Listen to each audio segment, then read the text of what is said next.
ಖಾಲಿ ರೋಡು, ಸುತ್ತ ಕಾಡು. ಓಪನ್ ಜೀಪಲ್ಲಿ ಒಬ್ಬ ಸೂಪರ್ ಸ್ಟಾರ್ ಜೊತೆ ಹೊರಟಾಗ ಏನೇನೋ ಅಡ್ವೆಂಚರ್ಸ್. ಆದರೆ ಫಸ್ಟ್ ಪುನೀತ್ ಅವರ ಚೈಲ್ಡ್ಹುಡ್ ಡ್ರೀಮ್ ಫುಲ್ಫಿಲ್ ಮಾಡೋಕ್ಕೆ ಒಂದು ಹಂಟ್. ಈಗ ನಾವು ಕಾಡಿಗೆ ಎಂಟ್ರ್ ಆಗ್ತಿರೋದ್ರಿಂದ ಬೇರೆ ಬೇರೆ ಕಡೆ ಬೇರೆ ಬೇರೆ ಪದ್ಧತಿಗಳಿರುತ್ತೆ. ಈ ಕಾಡಲ್ಲಿ ಮಾಸ್ತಿಯಮ್ಮ ಅಂತ ಒಬ್ಬರು ದೇವರಿದ್ದಾರೆ. ಅವ್ರಿಗೆ ಹೋಗಿ ಪೂಜೆ ಮಾಡಿ ನಾವು ಮುಂದಕ್ಕೆ ಹೋಗೋಣ. ಸಾವಿರಾರು ವರ್ಷದಿಂದ ಮಾಡಿರ್ತಾರೆ. ಅದಕ್ಕೆ ಏನೋ ಒಂದು ಸತ್ಯ ಇರುತ್ತೆ, ಏನೋ ಒಂದು ನಿಜ ಇರುತ್ತೆ. ಅದನ್ನು ರೆಸ್ಪೆಕ್ಟ್ ಮಾಡೋದು ನಮ್ಮ ಫಸ್ಟ್ ಕರ್ತವ್ಯ ಈ ಜಾಗದಲ್ಲಿರೋ ಜನ. ಖಂಡಿತವಾಗ್ಲು ಒಂದು ಕಡೆಗೆ ಕಾಡಿನ್ನು ಇಷ್ಟು ಚೆನ್ನಾಗಿ ಉಳಿಬೇಕಾದ್ರೆ ದೇವರೇ ಕಾರಣ ಅನ್ಬೋದು. ಪದ್ಧತಿಗಳು. ಮಾಸ್ತಿಯಮ್ಮ ಅಂತ ಈ ಕಾಡಿನ ದೇವರು.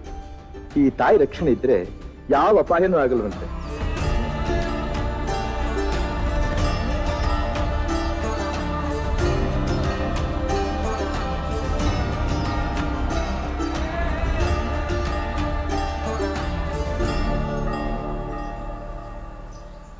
ಸೊ ಜನರಲ್ ಆಗಿ ಈ ಥರ ಎಲ್ಲ ಓಪನ್ ಜೀಪಲ್ಲಿ ಹೋಗ್ತಿದ್ದೀವಲ್ಲ, ಬಟ್ ಇಸ್ ಇಟ್ ಸೇಫ್? ಏನು ತೊಂದರೆ ಆಗಲ್ವಾ?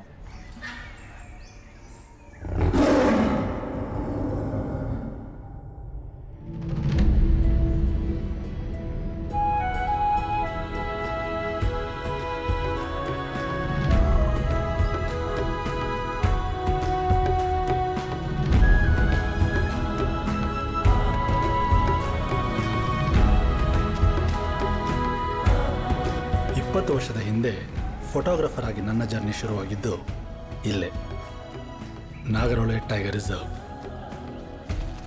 ಒಂದು ಕಾಲದಲ್ಲಿ ಮೈಸೂರು ಮಹಾರಾಜರ ಬೇಟೆ ಜಾಗವಾಗಿದ್ದ ನಾಗರಹೊಳೆ ಇಂದು ವರ್ಲ್ಡ್ ಫೇಮಸ್ ಟೈಗರ್ ರಿಸರ್ವ್, ನಮ್ಮ ನಾಡಿನ ಹೆಮ್ಮೆ. ಆನೆ ಮತ್ತು ಹುಲಿ ನೋಡಬೇಕು ಅನ್ನೋ ಪುನೀತ್ ಅವರ ಆಸೆ ಈಡೇರಿಸೋಕ್ಕೆ ಇದು ಪರ್ಫೆಕ್ಟ್ ಪ್ಲೇಸ್.